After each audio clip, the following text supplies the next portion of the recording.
Hello and welcome. Thank you so much for checking out my channel. The state of my watch collection. Now, I've been getting a lot of questions from you guys about how's the watch collecting going. I haven't done a video about this in a couple of years, mostly because it hasn't changed too much. Tariffs, stuff in my life has changed the way I collect watches. And for those who follow my channel, you know, I just signed on for an epic, absolutely incredible photography project that's gonna pretty much change my life. There's a dream opportunity. However, I need to whittle down my watch collection because I'm gonna be traveling across the United States, throughout Canada, photographing the national parks and traveling in a camper van. Not going to be smart. It wouldn't be smart for me to take my watch collection with me. Therefore, it also wouldn't be smart to just put these, store these, have them collect dust for 4 or 5 years in a bank vault. It just doesn't make sense to me. I apologize for the interruption. I needed to note that this video was filmed before I released my latest video about getting the Vacheron Constantin 4520V. And man, did I have some backlash about selling some of my Rolex watches. So watch this video, take everything with a little bit of grain of salt, as I have changed my mind on a few matters that I'll talk about at the end of this video. This video is gonna be about me whittling down this collection to just a few pieces. I'm gonna keep a few in the vault. Like I said, I wouldn't, but I'm going to because I can't part with them. But just, I need that almost one and done or two and done collection for the next couple years. If you're new to this channel, my name is Shane Walls and I make my living as a fine art nature photographer. And I do content on this channel about my amateur watch collecting journey. And this is pretty much the forefront at it. This is where I've ended up at this point. So let's start going through these watches, which I'm gonna keep, which I'm gonna sell. And it's kind of a sad day today. This is the last time all these watches will be in one place. And not to start off with a watch that isn't here, but it is the one I only had for a couple days. I don't think I made a video or really took pictures of it. During the craziness a couple months ago in my life, everything was going crazy, business, got engaged, a lot of stuff going on. I got the call for the Rolex GMT Master 2, the Bruce Wayne. I've been on the waiting list for about probably a year and a half, 2 years for that watch. As soon as it came out, I got on the waiting list. I just didn't connect with that watch. I absolutely, and this is personal opinion, loathed the polished bracelet, the inlinks. I got the Oyster. I'm not a fan of the Jubilee. That's too flashy for me. I just didn't bond with it. And looking at it, I wore it for a couple days. It didn't look like it belonged in the wilderness. It's more so for urban cities, travel, plane travel, what it was made for. I just didn't bond with it. And I'm not gonna lie, the resale value also was a little tempting, as well as too, which I'll talk about later in this video. I also was pretty close to getting my Grail watch, the Vacheron Overseas. So that all played into consideration. So I only had it for 3 days, I think. Wasn't inspired by it. I didn't get into it. I put having it next to my Submariner. I like the way my Submariner looked better and is a little bit more functional for me for when I go diving. And next to my Rolex Explorer 2, I like the looks of the Explorer 2 better with the big silly orange GMT hand and the white dial. So there wasn't a place for it. I do apologize. I should have made at least one video on it, but I was swamped. So okay, moving on. So now everything here is on the table. On to this collecting journey of mine, what's coming and what's going in. So this is my Garmin watch. This is now about 5 or 6 years old, I believe. This is just the watch if I'm going on a trail that doesn't require my Garmin MIDI, which is actually a full-on GPS setup. If it doesn't require that, and I'm somewhat familiar with the area, or it's a pretty well-taken trail, I just bring this watch just for safety. It's got the GPS on it, and this is one of those ones where I will wear a watch on my right hand and be sporting 2 watches. This is the one and only time you'll see me doing that. So this is a good little watch for that. Charge holds for about 6 days. Another reason why I don't take it on my long adventures, I have to bring charging gear for it. And it's got a funky little plug. It's not like normal everyday plugs that fit for 10 different things. This has a unique plug. Great little watch, love it. You can see it's beat to hell. Enjoy this watch. This watch will be staying in my collection because really it's pretty inexpensive. Then it'd be more valuable to me to keep. The next one, which is also a quartz watch, tough as nails, is my G-Shock, and I will be keeping this for the same reasons. It's not that expensive. I mean, worth it to me keeping it. I would keep this even if it was worth more than that. This is a good sturdy little watch that I love to just keep in the car at all times. It's wirelessly hooked up through an antenna for the exact time and date. It's rugged, I can beat it up. It's not the best in cold weather. I do have an issue with this watch since I wear my watches sometimes on the outside of my jacket when I'm timing my exposures. Again, if you're new to this channel, I use my watches in the field to time my camera exposures. And I moved to mechanical watches because quartz battery watches kept dying on me when in the cold weather when I was camping, snow camping, spending a lot of time in cold weather. I had problems with the batteries. But for desert and every other day use, exercising, when I go for jogs, this is the watch I'll take. So it's a good little watch, and this watch is staying in the collection as well. Two watches that I just can't get rid of. The history of them blows my mind. My Hamilton Railmaster, my pocket watches. These are the coolest little watches. They're very well documented, and that's why I'm keeping this one. I was able to find documentation on this watch to show that this was actually used on the railroads up in Oregon, Montana, up in that area. So this was actually used to time freight on the railroads in America, and I love that history about it. So this will be one of those ones that will be collecting dust. And when I retire, let's say, well, I'm getting older, I'm very much looking forward to taking this in, get it all cleaned up, working order. I mean, it still works now. And this is probably the 1950s. This watch was made around there. I wish I had the paperwork on me. Around there, it was serviced in the 1950s at least. And so that's gonna be fun. This will stay in the collection. Also too, if you want more information on each one of these watches, go back to my last State of Watch collection. I dove a little bit deeper into each one, but since nothing's changed too much, I'll keep this video a little bit shorter. On to my second pocket watch, an Illinois watch, which later I believe was bought by Hamilton Watches. This just the history of this one, another reason why I'm keeping this.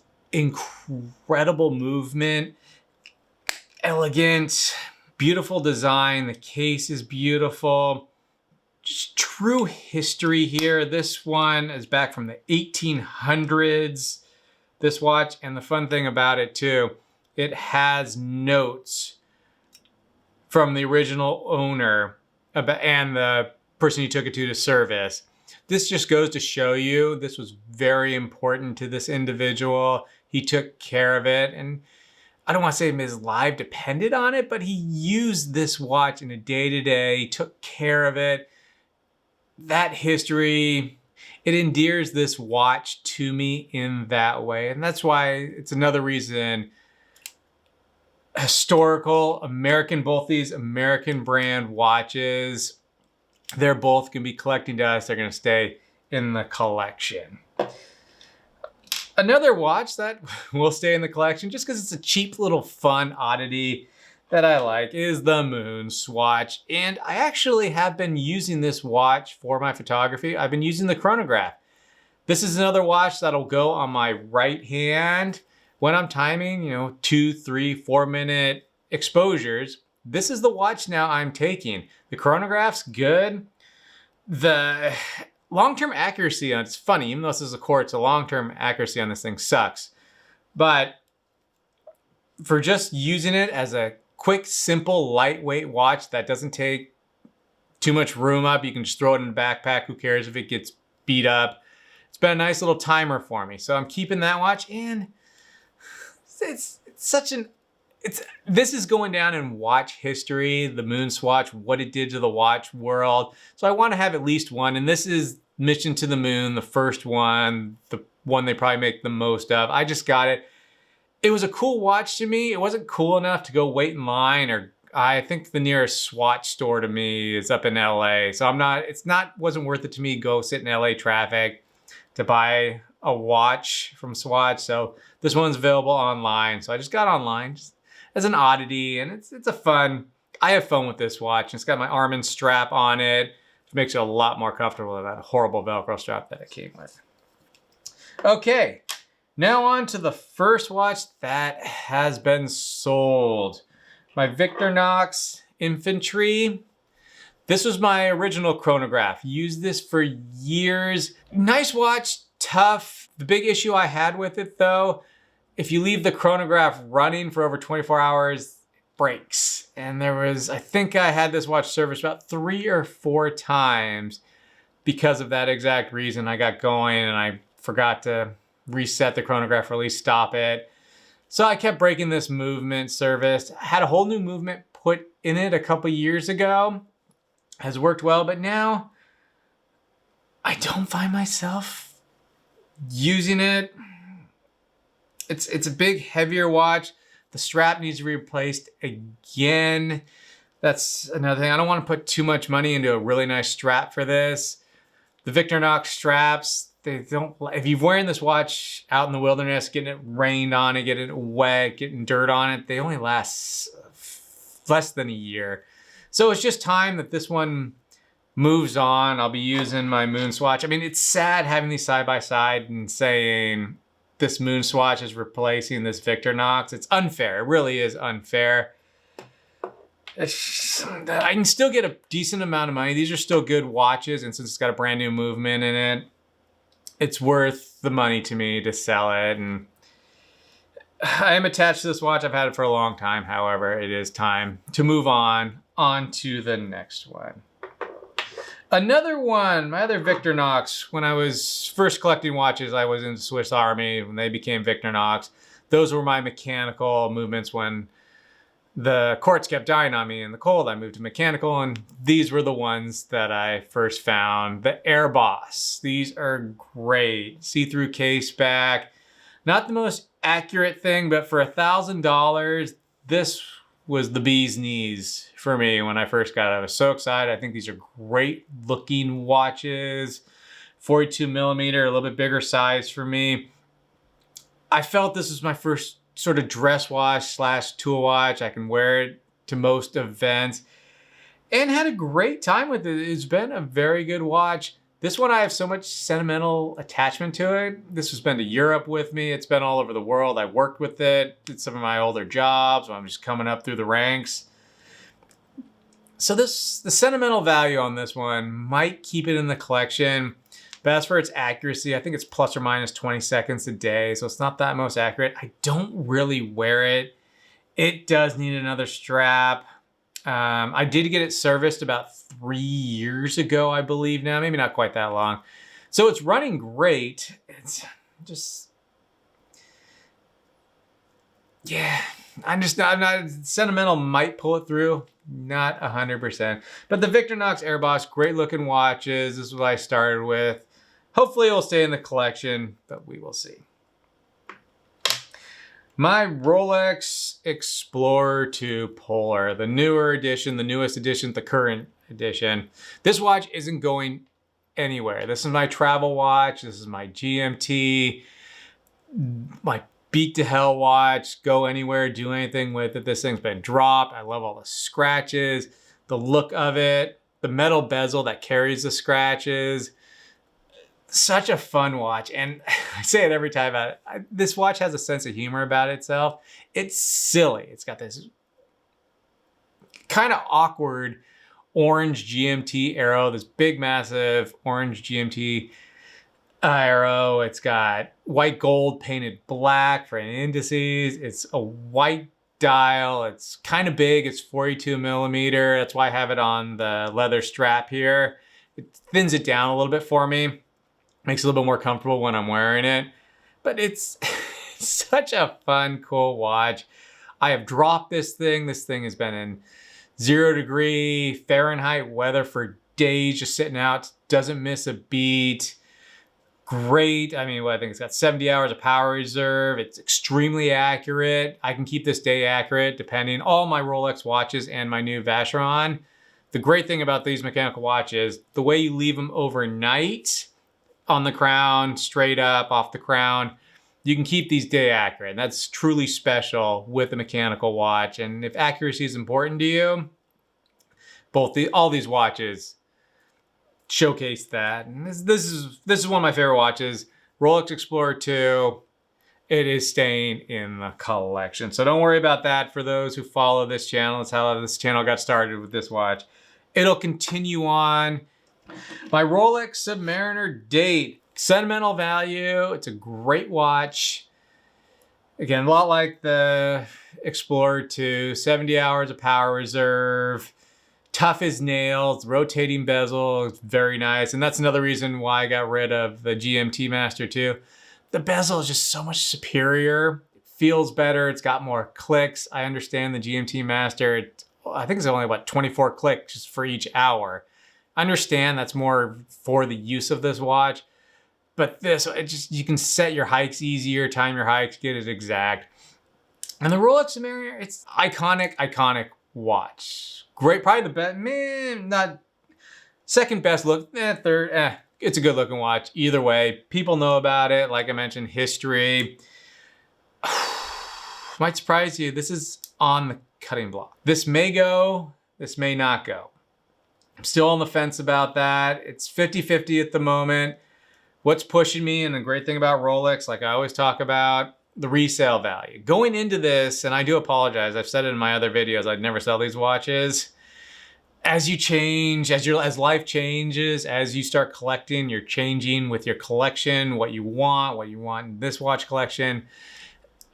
I didn't think I would sell them, but now I'm on the fence to whittle down.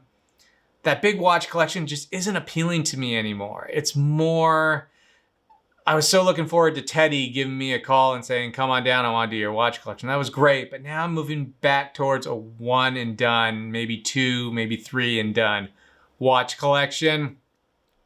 So we'll see. This is on the chopping block. It's about 50-50 right now. I would love to take this, my Explorer 2, and the Vacheron on the trip with me.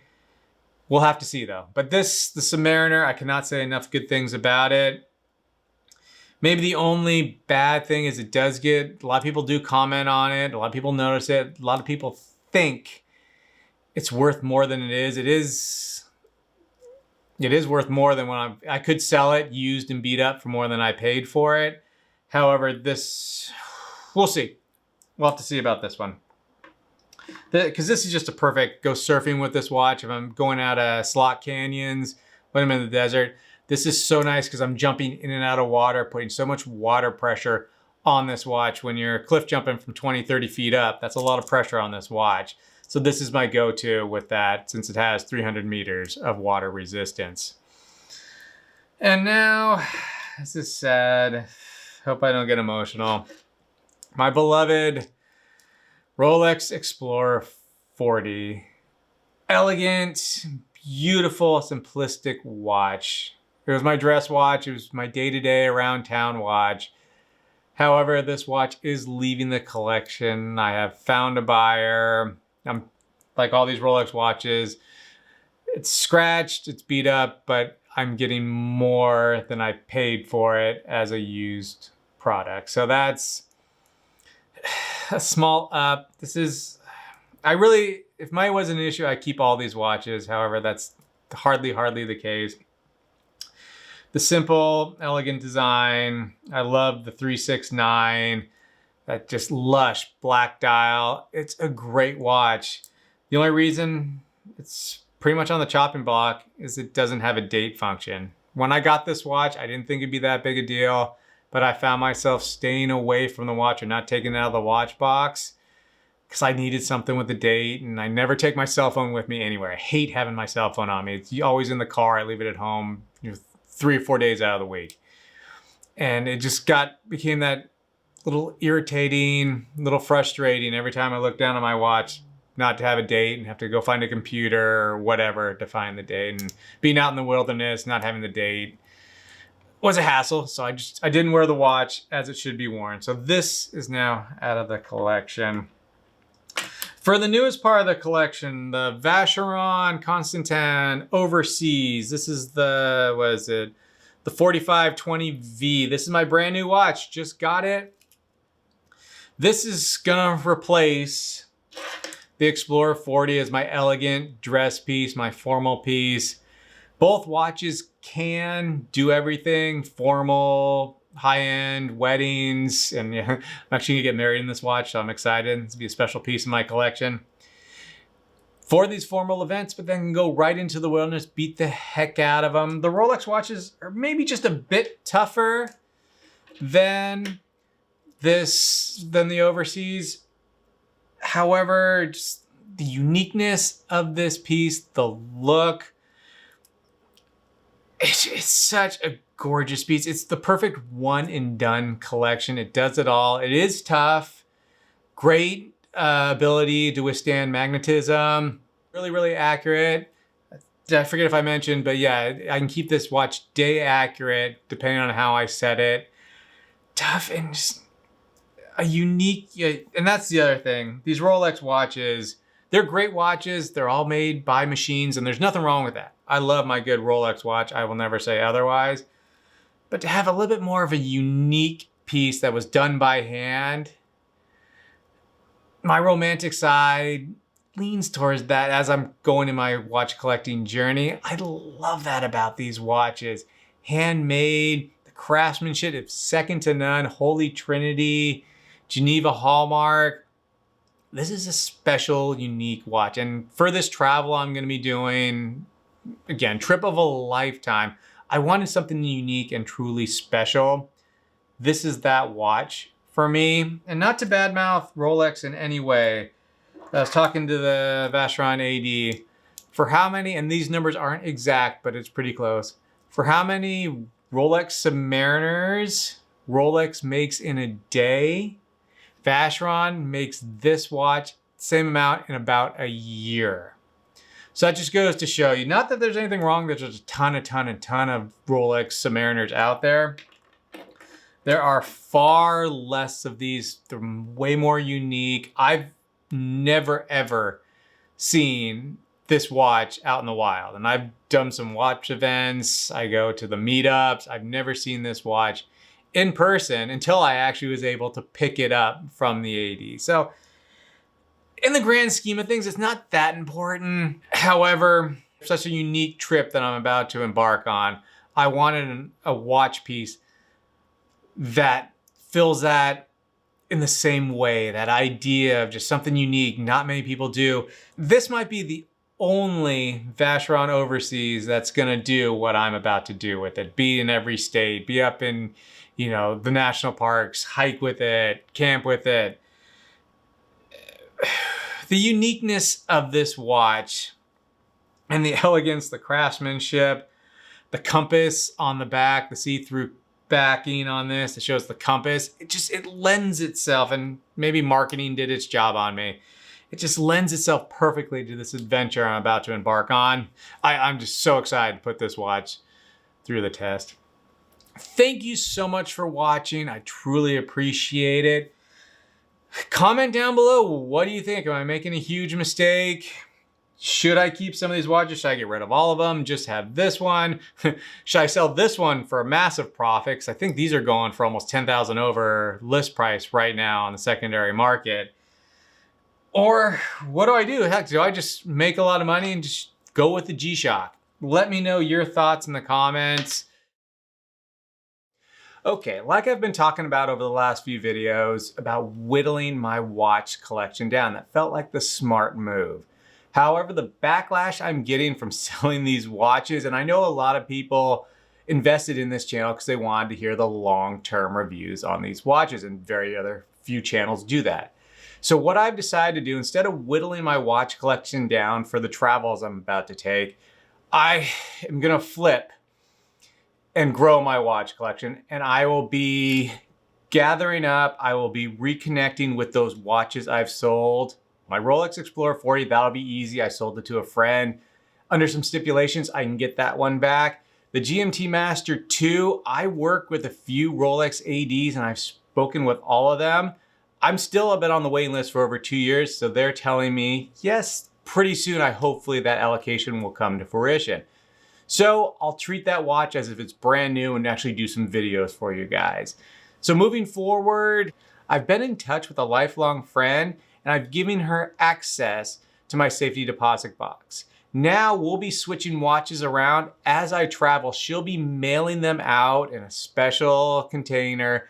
And once I get that container, I'll take that watch and then ship one back. So we'll just be cycling through the watches. We'll be testing them. It'll be safe because they won't be sitting in the van. And we'll grow the watch collection for you guys, for our viewers. And this is a thank you to you guys for watching this channel and helping it grow. We're really pushing to grow this channel, so we will be adding more watch stuff as, again, the backlash. I've never had to delete so many mean comments. And the mean comments weren't the worst. It was those ones where, oh, I'm not mad, I'm just disappointed. I am again flip-flopping instead of whittling down my watch collection. I don't know how I'm gonna afford this. I'll have to figure that out. But I will be growing my watch collection, reconnecting with the watches I sold, and just doing a lot of videos about watches as well as travel and photography. Also too, as you know, we're working on some sponsorship to get some watches coming in too that I'll have for a week or so that I can put up against my core collection. So thank you again for watching. Here's back to the finale of the video. Cheers. If you like what you saw here, give us a like. It really helps the small channel out. And please subscribe. We got a lot more watch content. We're getting really busy. It'll be slow for the next 2 or 3 weeks. I am getting married during that time, so I'm gonna take a little time off for that. But after that, hitting the road with the camper van. We'll have a bunch of content coming out, and a lot of that content will start coming out later in the year. Thank you again so much for watching. I'll see you on the next one. Cheers.